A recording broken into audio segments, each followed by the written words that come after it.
All right, friends. So continuing where we left off, did Mrs. Reza really mean what she said? So on the initial slide where I have let's get this show on the road, do you think that I literally meant let's have a show on the road? Or do you think I meant something else? Keep this in mind as we go through our lesson. What is literal and non-literal language? Now, again, it's important to think, does it really mean what it says? So when I said, let's get this show on the road, did I really mean what I said? This is when literal and non-literal language comes to place.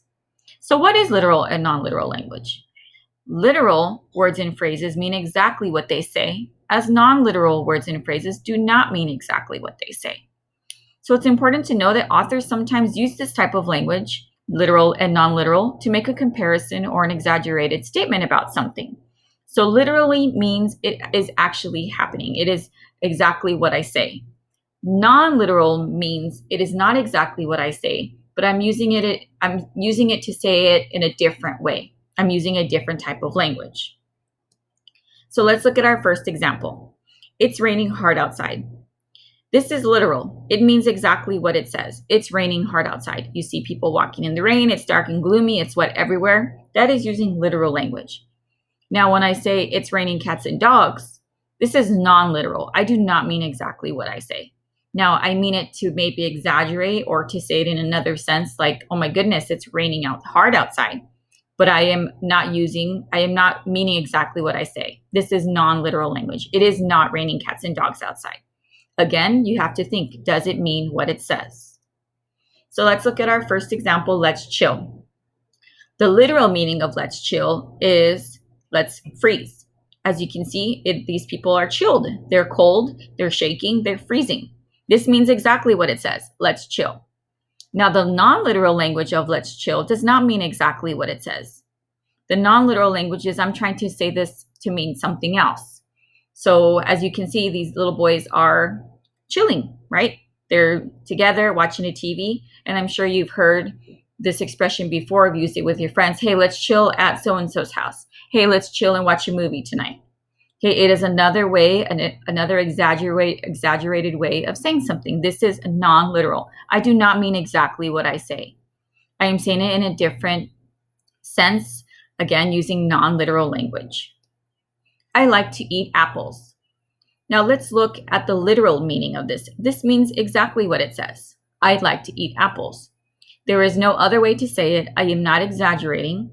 I am not saying it in a different language, using non-literal language. I am simply saying, I like to eat apples. This means exactly what it says. This is the literal meaning, the literal phrase. Don't spill the beans. Literally, that means don't spill the beans, as you can see, with the cup topped over with the beans. Non-literal does not mean exactly what it says. I am using it as an expression to say, hey, do not give away my secret, or don't give it away. Okay, again, literally, using literal language, you would say exactly what you mean. So if you're telling your friend don't spill the beans, then they can either think you're meaning don't spill a cup of beans, or using non-literal language to say, don't spill my secret. Again, you have to think, and they have to think, does this really mean what it says? Remember, non-literal language does not mean exactly what it says. Literal language means exactly what it says. So now let's play a game. So I'm going to go through some slides, and I want you to identify if these phrases are literal or non-literal. You're just going to think in your mind and process. Does this phrase really mean what it says? So let's look at our first example. Can you guess if the phrase is literal or non-literal? Who let the cat out of the bag? Now let's think. Does this phrase really mean what it says? If you guess non-literal, you are correct. This is non-literal language. You are not sitting there letting the cat out of the bag, right? Literally, that's what it would mean. You're using it in another sense to say, who let the secret out, right? You're using it in a way to say something else. Can you guess if the phrase is literal or non-literal? Hold your horses. Does this phrase really mean what it says?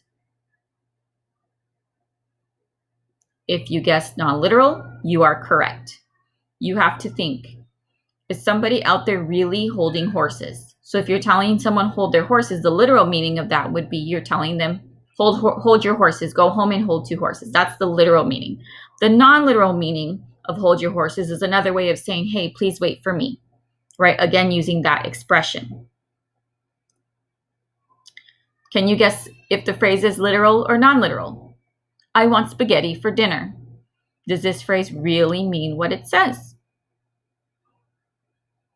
If you guessed literal, you are correct. I am literally telling you that I want spaghetti for dinner. I am not exaggerating. I am not trying to say something else. I'm being very straightforward and literally telling you that I want spaghetti for dinner. So now, going back to my initial example, let's get this show on the road.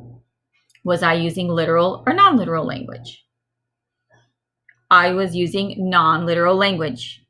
Okay, I simply meant to say, in other words, hey, let's get going. Let's get to where we need to, get in the car, time to go.